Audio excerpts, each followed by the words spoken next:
What's up, EV Clan? Alex Espion here, and welcome back to the Pokemon Red Randomizer Nuzlocke, where in today's episode, our new Pokemon that we got last recording session, which is Carly, the Ekans. We will be trying to evolve her, because they evolve at level 22, and the rest of our team is above level 22.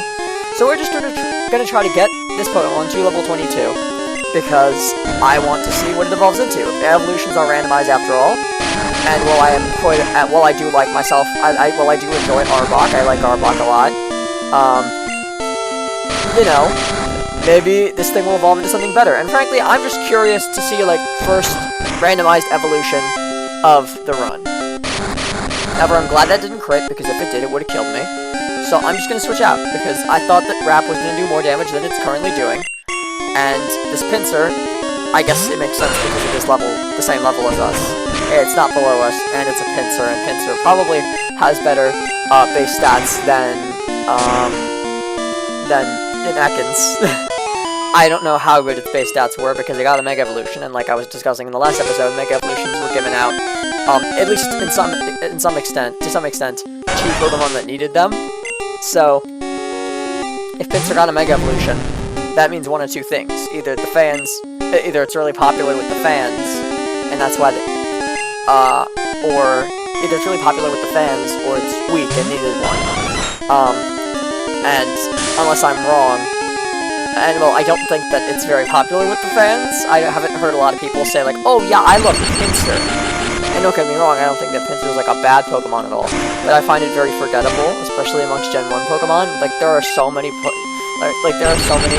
Gen 1 Pokemon that just flash directly into your brain because they're just they're so well known. It's they've been around for so long, people have so much nostalgia for them, so often Gen 1 Pokemon are very well known. And I wouldn't say that Pinsir is a forgettable Pokemon overall, but by Gen 1 standards I think it's pretty forgettable.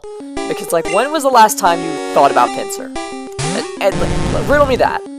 Because I bet it was when it got a Mega Evolution. And so I don't think that Pokemon was given a Mega Evolution out of popularity. Surely it must have been, because it's not that good. And that does make sense, I suppose, because it does look like it would be a strong Pokemon, but it is a bug type. And I think it's just pure bug, too.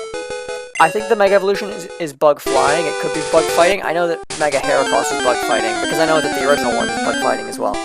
But I definitely do prefer Mega Heracross. I think that Heracross is very, I think that, Pinsir is very interesting, his Mega, because they look all, mechanical. And he did grow wings, and that's basically the main difference. Heracross got, really, thick. His wrists, I guess, broaden. They become, and his, whole, wrist into his, hand, I guess, become just one big, ovular orb that has, the little, claws on the end. Because Heracross, it's interesting that it doesn't have, that it's not a Pokemon that has, a fist, even though it's a fighting type. Rather, it has, claws. So you'd think it would be, it would use more, scratching moves, like Scratch, and Slash, and Night Slash, but in reality, it actually is a fighting type, and it uses a lot of fighting type moves. I can definitely see how it would use Brick Break, but I don't know if it gets, punch moves. And I don't think it would, because that doesn't really make a lot of sense. How can Heracross punch with, those two? I don't know I don't remember if it's 2 or 3, but those little claws, how can it punch? I'm not entirely sure. I'm sure it does get some punch moves, though. I don't know what I'm switching into. I'm switching into Gerald. Gerald can probably take this. Gerald does only have one move, but it is Stab, and it is 40 power, so I'm sure they have just as good a chance as Jolteon at taking this out. In fact, probably better, because Jolteon's Stab move is not very effective. Meanwhile, Gerald hit him with that Stab Fire, and it is neutral. So, yeah, Gerald probably has a better, can probably take us down quicker than Jolteon can, actually, which is not something I thought I would say about in any situation ever, because Gerald is constantly sort of the one dragging our team down, and I hate to say that, but it is kind of true. Gerald is continuously a little bit of an anchor on our team. He definitely was the weakest link before we added, what is the Pokemon? Carly to the team. But yeah, I definitely think that, like, when it comes to the Team Rocket Pokemon, I do like, obviously Jesse had like a tongue, and I do like a tongue. I do like Arbok a whole lot. I am a big fan of Wobbuffet. I would never like to use one because that sounds so boring. You just wait for something to attack you and then you strike back. But like, I like Carnivine, I guess, to an extent. His design is cool. I've never used a Carnivine. I'd like to at some point. I don't know, like, if it's any good. But, like, I'd imagine it is, because it's pretty late into the Sinnoh Pokedex. And maybe that's not the best thing to gauge it using. Maybe it's not, like, the best, I think, to use to gauge power. But, like, you think of, like, late into the Pokedex, and a lot of the ones that are late into Pokedexes are powerful. Like, obviously, the Legendaries are always the last one. And in Gen 1, before the Legendaries, is Snorlax. And Snorlax, obviously, is very strong. Big, bulky,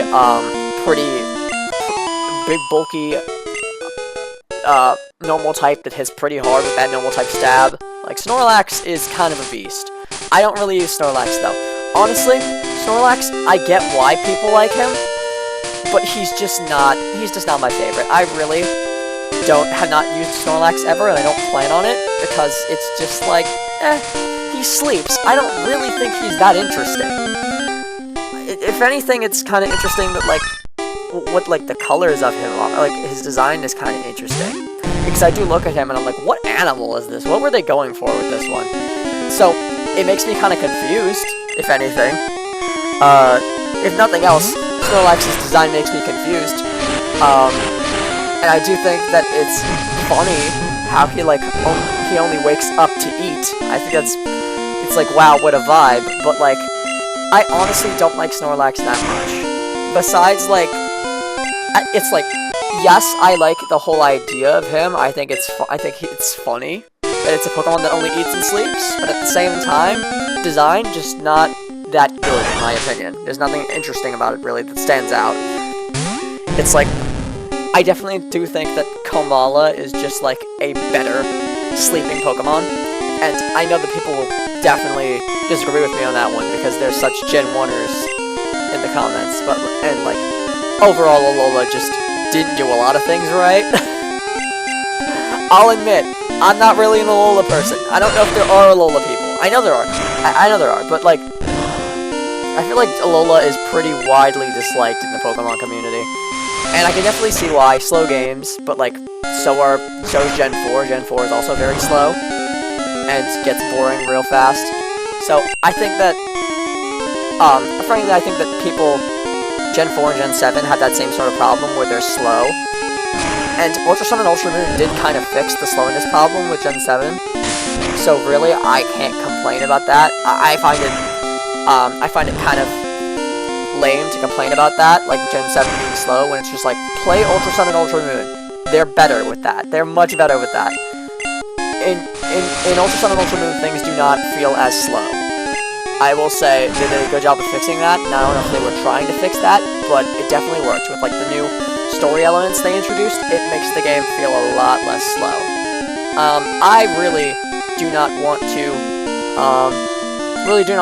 Gerald to die because of, like, a crit or something, so I'm taking Gerald out of here, and I'm putting Carly back in, because I don't want to switch out to another Pokemon, because then Carly has to share amongst 3 Pokemon, including itself, and that's just not very, you know, that's not conducive to leveling up. So, we're just going to switch back to Carly, have Carly take a hit, because unfortunately that's what we need to do in this situation. How much is Quick Attack going to do? A crit still would not have killed us, that's great, I didn't think one would, judging by the damage that first one did. Carly is level 18, only 4 more levels to go. But yeah, I just think that people sleep on Gen 7, because, like, Sun and Moon were very but, like, Ultra Sun and Ultra Moon are genuinely very cool. I love Ultra Necrozma, I love that whole plot line of, like, Ultra Megalopolis. and like how Necrozma goes around stealing the light from worlds. It's very cool.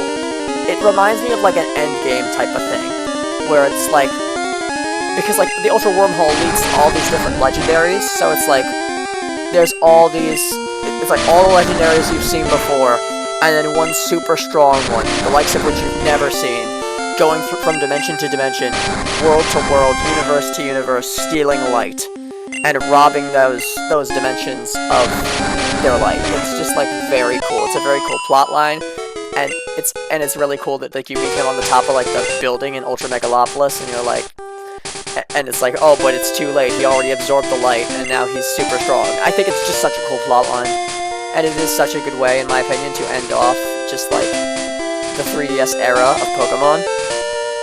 I think Necrozma's way more hype than Eternatus, honestly, because Eternatus is I feel like it's just such a stupid legendary.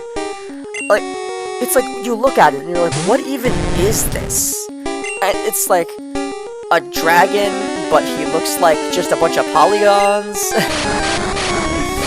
It's like, it just looks like incomplete almost. It looks like they had an idea for a design and they didn't really finish it. Frankly, it looks like if they just stripped Rayquaza of his skin, it looks kind of like a skeleton. The way it's just like a bunch of floating polygons. It's really, Eternatus looks really weird and just like not interesting. He's weird, but at the same time not in a unique way. He's weird in a I look like if Necrozma was a dragon type of way, and like a reddish blue. It really just reminds me of Necrozma, and not in a good way. Because if it was just Necrozma again, I'd be so fine with that. Necrozma is awesome, but Eternatus is just like, were you trying with this legendary design? Like, what am I looking at exactly?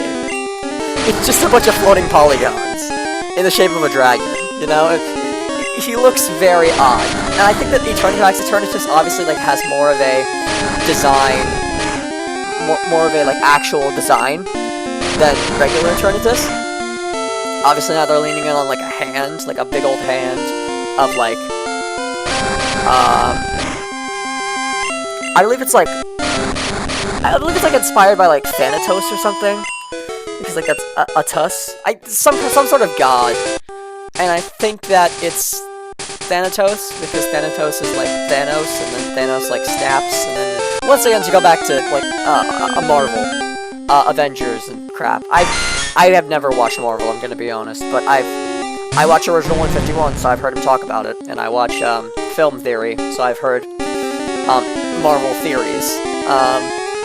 But yeah, I never actually watched Marvel myself, so I will try to get off the topic as soon as possible, because I'm not gonna pretend like I know a whole lot about who the heck Thanos is, besides just a prune man, the Raisin Man.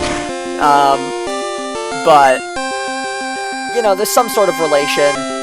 He's purple, and Thanatos, and like giant hand, like snapping the fingers. It's some sort of like spin on Thanos and also Thanatos and like something like that. I don't really know, but at least this has like an actual theme to it. Eternatus.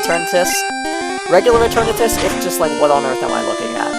Did you actually finish this legendary design, or did you have to rush it out early?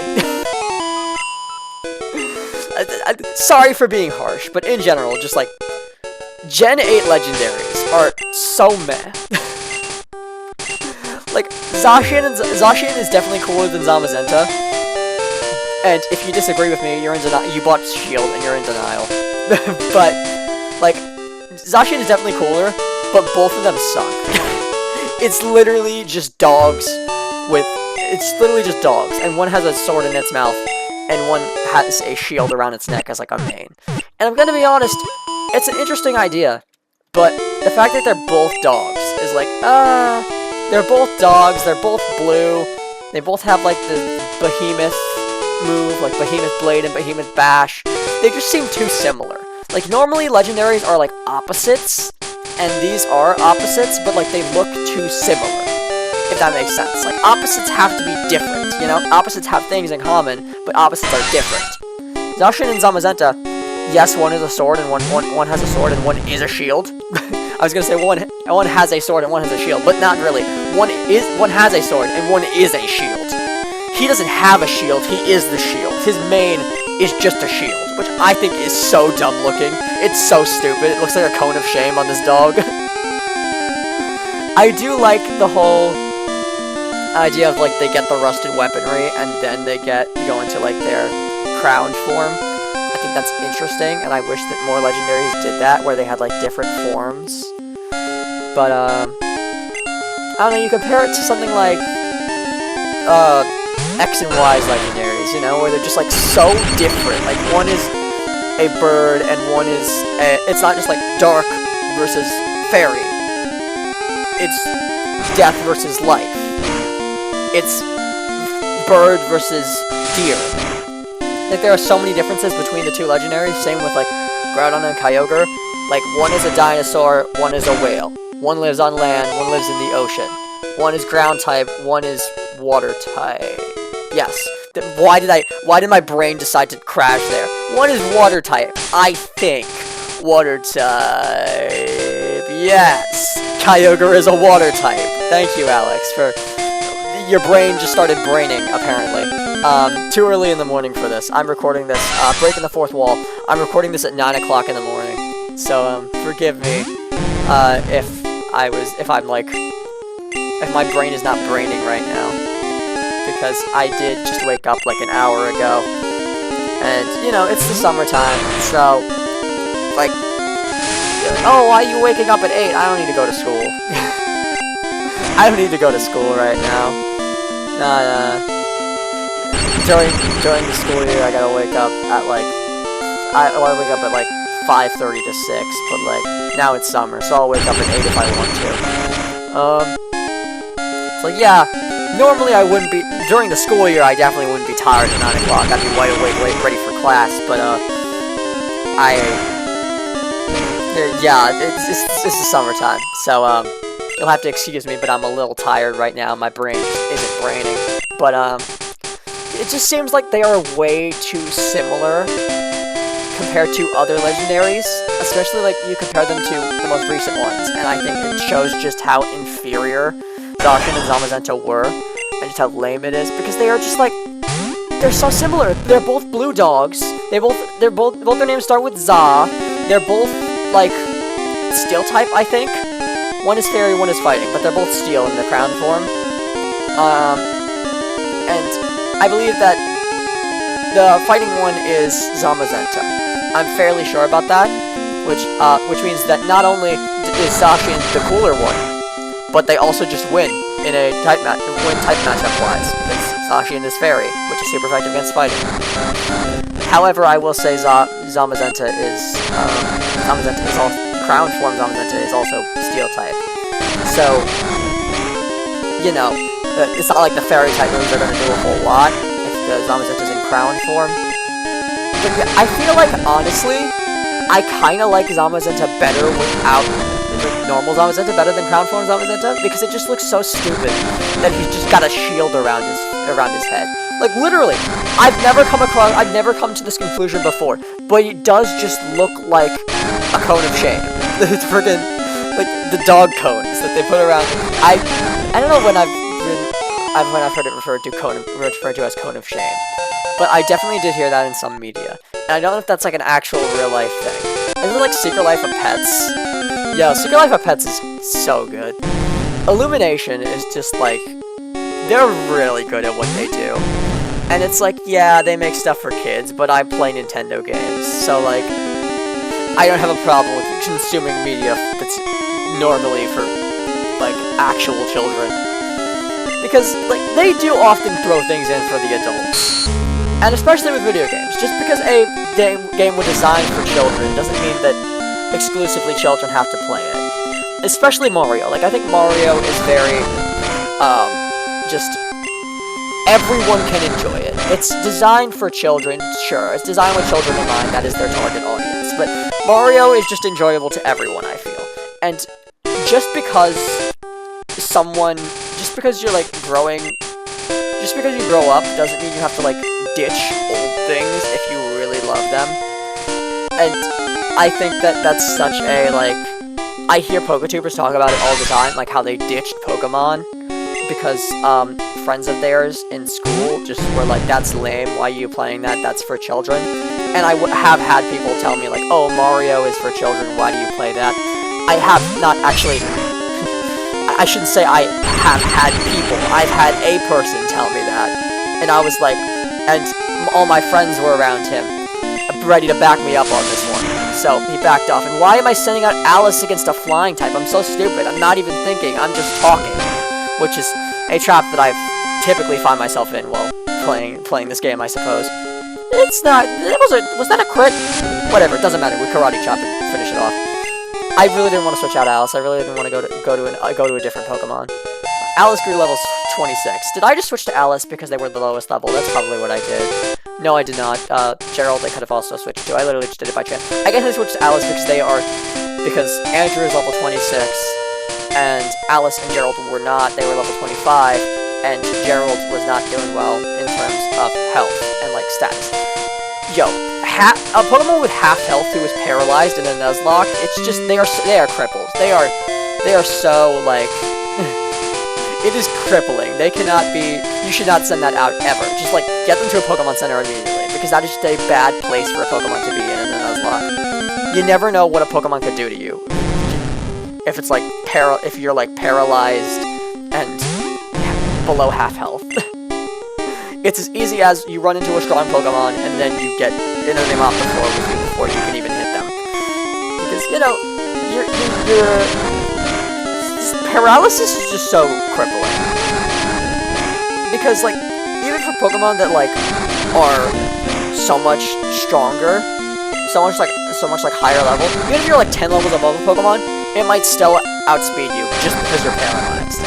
And then, like, the damage adds up, you know, over the course of grinding, like, the damage starts to add up. Because it's like, yes, it may not mean anything if one Pokemon, like 10 levels below you, hits you with a move before you can hit it.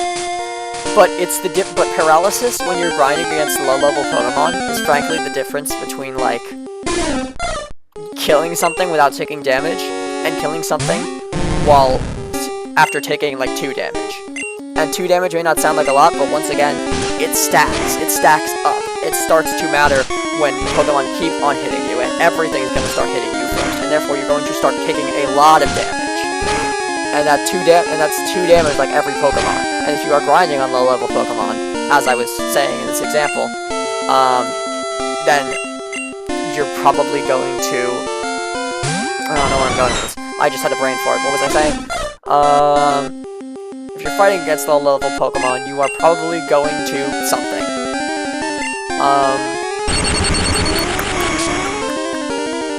You're probably going to need to fight a lot of them in order to get, like, an appropriate amount of XP, because obviously Pokemon that are much lower level than you do not give you a whole lot of XP when you defeat them. So, if you are fighting Pokemon that are much lower level than you, then you're going to need to fight a lot of them, which means you're going to need to take a lot of those hits that do, like, 2 damage, and it may not seem like a lot when one Pokemon does it to you, but, like, 10 Pokemon in, all of a sudden you've taken 20 damage. It's like, if you are, and it's like the lower they are in comparison to you, and the more XP your Pokemon needs, in order to level up, because obviously every Pokemon levels up with a different amount of XP. The more they need, and the lower level they are, the more your Pokemon needs, and the lower level the opposing Pokemon is, the more you're going to need to take on. So that means that, which typically wouldn't be a problem. Like, if you're not paralyzed, you can take on as many as possible, because you're going to outspeed them. But if you are paralyzed, suddenly all those Pokemon are doing damage to you. And it's essentially just a timer on your life. Paralysis is essentially a timer on your life, because it stops you, it stops you from taking out things without getting hurt. Assuming that they don't, like, instantly attack you. Because some Pokemon may not go for the kill, mind you. Some Pokemon might try to status you, and then you just one-shot them anyway. Or maybe they try to status you first turn, and then you get paralyzed even, and then they get another turn to attack you. Maybe they get 2 attacks on you, and that makes it so one Pokemon is doing even more damage, which makes the damage stack up even more, because then there's Pokemon getting more than 1 hit in, even though you're supposed to be killing them in 1 hit. and that's all because you just got paralyzed. But like paralysis, I feel is just such a rough thing, especially when you're fighting Pokemon that can like easily paralyze you, because you don't want to heal it because you're afraid that you're just gonna get another one. Like it's such a crippling status condition, and yet you don't want to heal it because you know how easily a Pokemon could re-paralyze you. Especially in like generations when Pokemon have like static and stuff. Like oh my gosh, fighting Pokemon with when you're fighting a field, you're riding in a field full of Pokemon with static, with the ability static. And if you didn't know, static makes it so you get paralyzed when you make contact with them. But if you're fighting a Pokemon, you're riding in a field full of Pokemon with static, then you don't wanna heal the paralysis, and you get paralyzed. You don't want to heal the paralysis at all, because obviously, like, and I think that is like the best idea not to. Because once you heal it, you're just going to run into another one of those Pokemon with static, and it's going to, and they're going to status you again, unless obviously you don't make contact with them. But if you got paralyzed in the first place, it is probably either because you made contact with them, you had to make contact with them, or you just didn't know, and now you can adjust. Now you can not make contact with them in order to not get staticked. And obviously in situations where now you know, and now you can avoid letting static take effect, and you can avoid getting paralyzed by making contact with them, because you can avoid making contact with them. Obviously you should do that in those situations. But otherwise it is just like there's no reason why you should heal the paralysis, because you're just going to get paralyzed again. Unless you have a way of not activating static, there's no point in really healing the paralysis. You're just going to get paralyzed again when you hit the next Pokemon with static. And so, paralysis is just like this status condition where it's so easy to get. Like, so many Pokemon can give you the paralysis status. And it's not like sleep, where it just straight up prevents you from attacking. Or like burn, where it cuts your attack in half, where it's like, I need to heal this immediately. It's like taking effect now, and it's a pain in the butt now, and it is limiting my ability to take out this Pokemon. Like, no, paralysis is like, you get it on your Pokemon, and maybe you can heal it. Maybe you have a paralyze heal, but you don't want to use that paralyze heal, because maybe you'll need it for later. Maybe, like, yes, you could heal it now, and you could save yourself some turns. You could save yourself some damage, because now you're no longer going to be being outsped by Pokemon just because you're paralyzed. Because paralysis is done. But like, do you really want to do that, or would you rather save it for when you really need it? That is the thing, especially in like, that is the thing, because like money in a Pokemon game, like XP, is endless. You can get endless amounts of XP. You just keep on encountering wild Pokemon, and you keep on defeating them, and then you can get as much XP as you want. Money is not necessarily so much of a huge commodity where you can get as much as you want, because you can't refight trainers until you have like Versus Seeker or whatever it's called. I don't even know if that's in this game. So you can't. Refighting trainers is much harder to do, and normally takes like it normally takes a while for you to gain that ability, and I think in recent games you can't even do it anymore. I don't know if Versus Seeker is in recent games. I don't know how many games Versus Seeker is even in. I've heard of it like once or twice, and that's about it. I know that in Fire Red and Leaf Green you have one, because I see everyone like grind on that one route, on like the bike path, cycling road I believe it's called, where and they just like keep using the Versus Seeker to get the attention of like the bikers, because there's like a whole circle of bikers, and they're like right there, you know, ready to be fought. So that is what people typically do in Fire Red and Leaf Green. I know when they need to grind, they go over to those bikers and they use the Versus Seeker repeatedly. No, Versus Seeker is in Fire Red and Leaf Green, but I don't know how many games it's actually in. I don't know if that's like the only one. I don't think it's the only one. I think it might be in Diamond and Pearl as well, because I seem to remember the rival being like, take one of these, and it's like Versus Seeker versus Recorder or some crap. Maybe I'm just making that up. Maybe it's some different options than what I just said. But maybe it is just Versus Recorder and something else. Maybe it's not Versus Seeker. But where was I going with this? Yeah, just like I said, tired. Sorry. Where was I going with what I was saying before I went off on a tangent? What was I saying before I went off on a tangent? The versus seeker. But like, oh yeah. So paralysis is just like such a. It's like one of the few status conditions where like you can live with it. Like it's annoying. You might not attack everyone for a while, but at least it's not like sleep where you just straight up don't attack. Like you just straight up can't attack. It's like paralysis is just like, roll the dice. Do I get to attack this turn? No, it's okay. Like in most situations, it's perfectly fine because you can afford to miss a turn.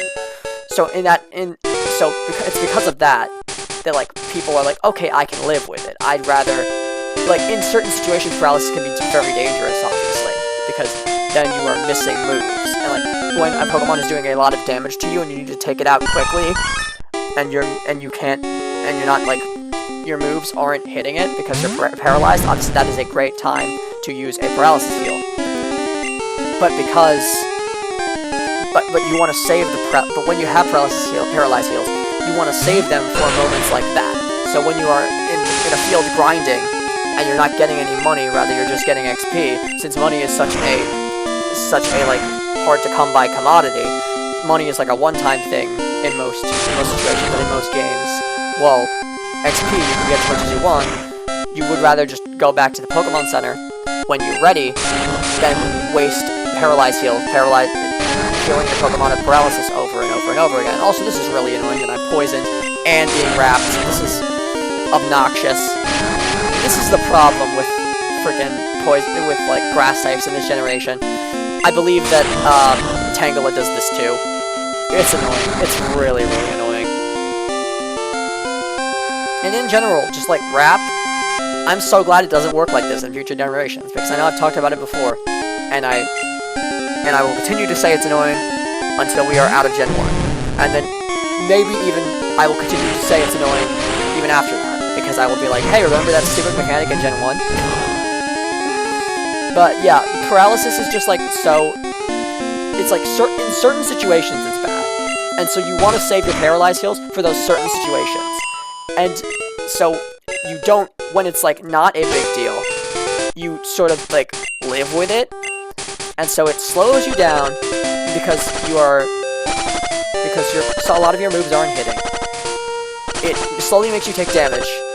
Like during a grinding session, paralysis is just bad to have, because you don't want to use paralyzed heals to get rid of it, because you want to save paralyzed heals for like the actually important stuff. And since you're grinding, obviously you're not getting any new money, so you can't like replace those paralyzed heals. So you don't want to use paralyzed heals during grinding, because then you're consuming items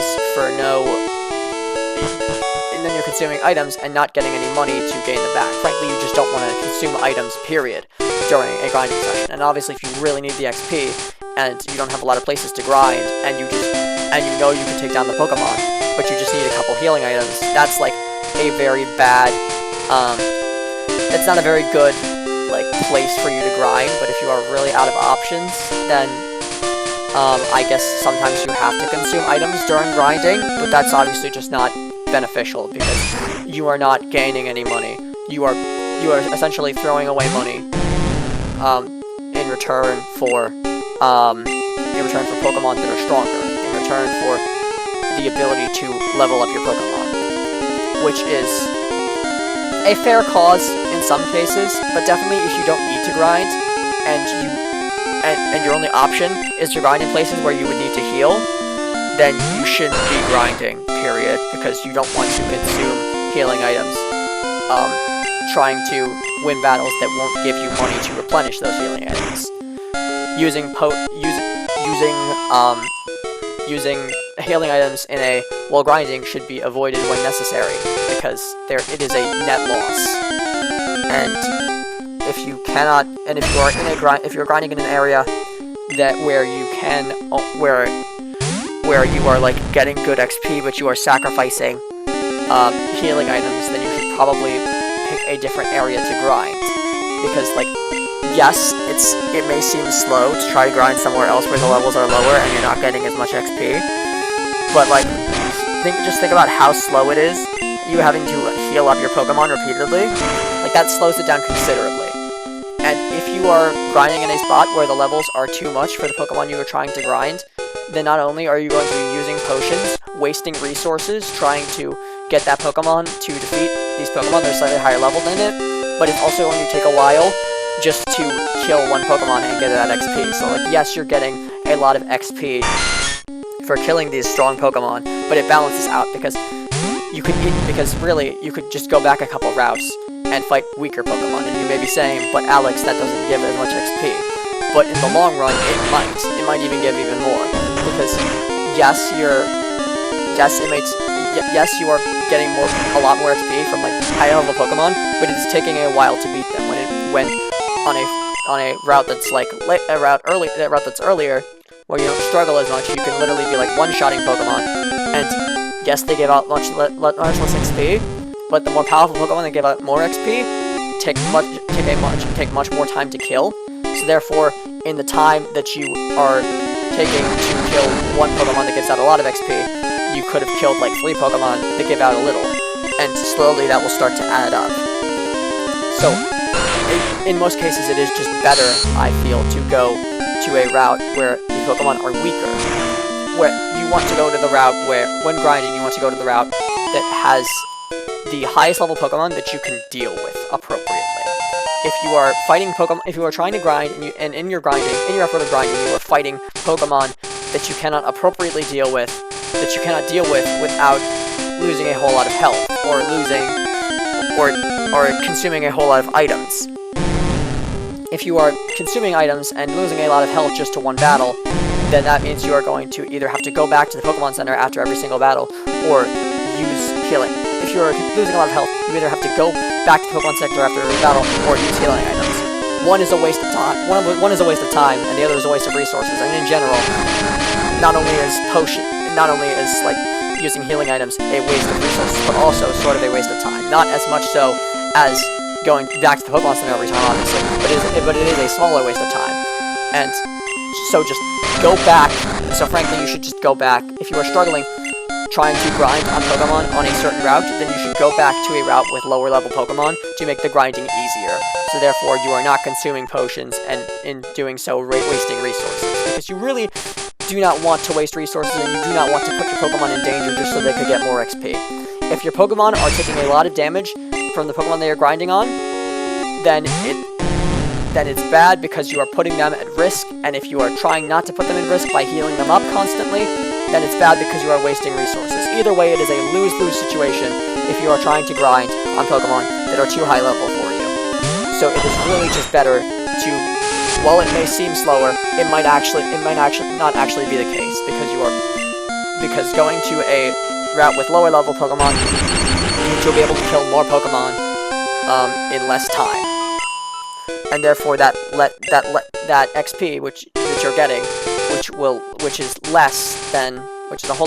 may be a whole lot less than the XP you are getting from higher level Pokemon, will start to add up. And soon enough, I'm sure it will reach and even surpass, in most cases it will reach and even surpass the amount of levels you were getting from grinding in the area with the higher level Pokemon.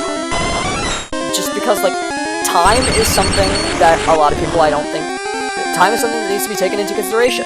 Just because you kill something and you're getting the big number, doesn't mean it's better than getting this.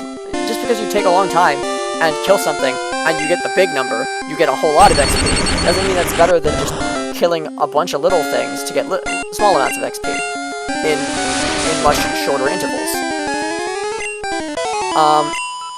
But yeah. Basically, just I know these things because, like, I remember that I would be, like, leveling up on my, like, I can't like name, like, obviously I will, like, I can't even, like, talk. There's so many times, like, obviously Ash Gray, as I've said before, Pokemon Ash Gray, I had this, like, huge leveling problem where it was just,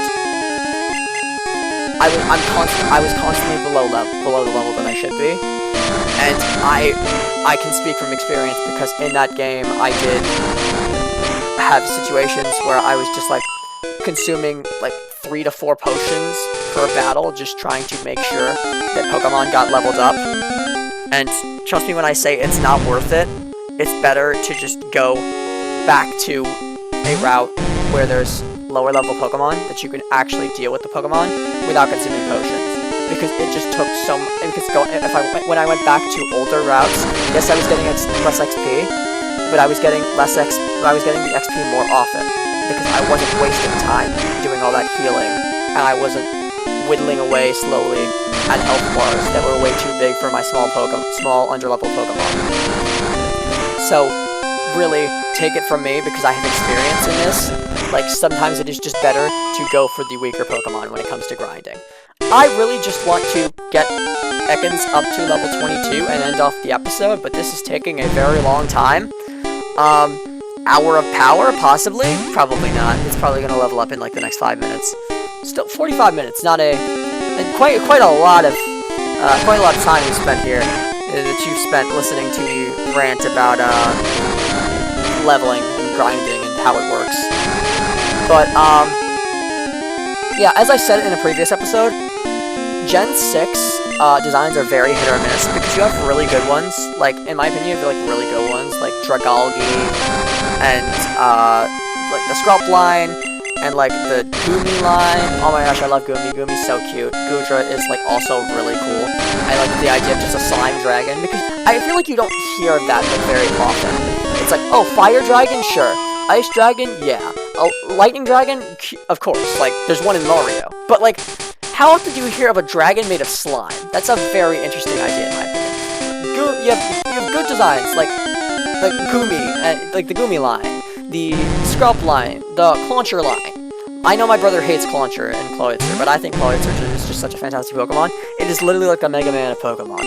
It's like, it's got one huge claw that it just shoots like blasts out of. Like, Mega Launcher is just such a sick ability. And I just like love, because there are crabs like that just have like one claw that is much bigger than the other. And I think actually Clauncher might be a lobster. That line might be lobsters, but I'm not entirely... They do look more like lobsters than crabs. So I don't know how common it is in lobsters to have one claw that is bigger than the other, but crabs, there are definitely crabs that have claws, one bigger than the other. So I know where the inspiration must have come from. And also, just like there are... Well, it is a lobster, certainly, because there are like blue lobsters in real life. I do think that's really cool that, like, the Clauncher line, they are blue, and in real life, blue lobsters are rare. And then the shinies of the Clauncher line are red, because in real life, it's like the reverse of real life. In the game, like in Clauncher, the common ones are blue, while the rare ones are red. In real life lobsters, the common ones are red, while the rare ones are blue. I think that is so funny. But and then like Phantump too, the Phantump line is really cool. It's just like, obviously, like trees are just such a cool. Making, like, living creatures, like, characters out of trees is just such a cool thing that a lot of pieces of media do, and I don't think it ever gets old, really. Like, the Great Deku Tree, I obviously do not like Legend of Zelda, and I especially hate Ocarina of Time, but, the Great Deku Tree, I can't deny, he's very cool. It's just, like, a sage tree. And especially in Breath of the Wild, I love how he returns, and I love his new design, because he looks obviously so much more realistic in this game, so it has so much more of an effect. It's just like you are talking to a spirit of the forest, you are talking to like a guardian of nature, because he looks so much more realistic. Obviously, like, Breath of the Wild, beautiful game. And maybe you can't compete with, like, games on other consoles, because Nintendo is, like, not very good at creating games that are, like, graphically impressive. But it is still beautiful by, like, Nintendo standards, absolutely. And it doesn't look bad in the slightest. But yeah, just like, Phantump is just so good because typically you see like, so many times in media you will see like them walking through like forests, and people will be like scared, and characters will be like scared by trees because they think that it has a face. And obviously that's the kind of thing that inspired like the Great Deku Tree. But obviously the Great Deku Tree is like a nice tree with a face. You know, it's not like in those like scenes that are like horror invoking. where it's like, oh, this is scary, this tree looks like it has a face. Like in Legend of Zelda, it's like, oh, this tree looks like it has a face, but it looks like a wise old man, a wise sage of some sorts. Like, it looks like a kind face in Legend of Zelda. It is a tree with a face, which is typically something that one would consider scary, because that is how the trees with that look like they have faces are normally depicted in media. But what's interesting is that in this case, this tree that is being depicted, this tree not only looks like they have a face, but actually do. They actually have a face. It is a working face with a mouth and eyes. And so while in media, characters often fear trees that look like they have a face, this tree, which actually has a face, there's nothing to fear about him. He is wise, he's old, wise, and kind. And so I think that is such a good mix-up when it comes to the Great Deku Tree. That is such a good, diversion of expectations, because people always see, trees with faces as these scary things. But in Legend of Zelda, that just isn't the case. And here we go. Level 22. What? Carly is evolving. Let's see. The first randomized evolution of the series. What are we, 27 episodes? Oh my gosh! Yes! Carly! I love Raticate! Y'all know, if you've watched, previous episodes, I freaking love Raticate, man. Carly's Eradicate! That's epic! Oh my gosh, I was so worried that they were gonna, after all this, evolve into, a Caterpie or something. But then again, if it was a Caterpie, it was, that wouldn't be so bad, because then they'd evolve again the next level. But, I was so afraid that they were gonna evolve into something that's, super hard to evolve, that was, bad and super hard to evolve, so they weren't gonna get to evolve them again. Maybe Dratini. Dratini, I know, is, pretty darn bad, and they evolve pretty darn late.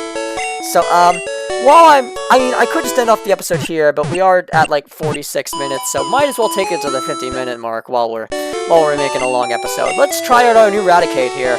I'm gonna go take on the trainer that I have not taken on yet at the top of this route over here.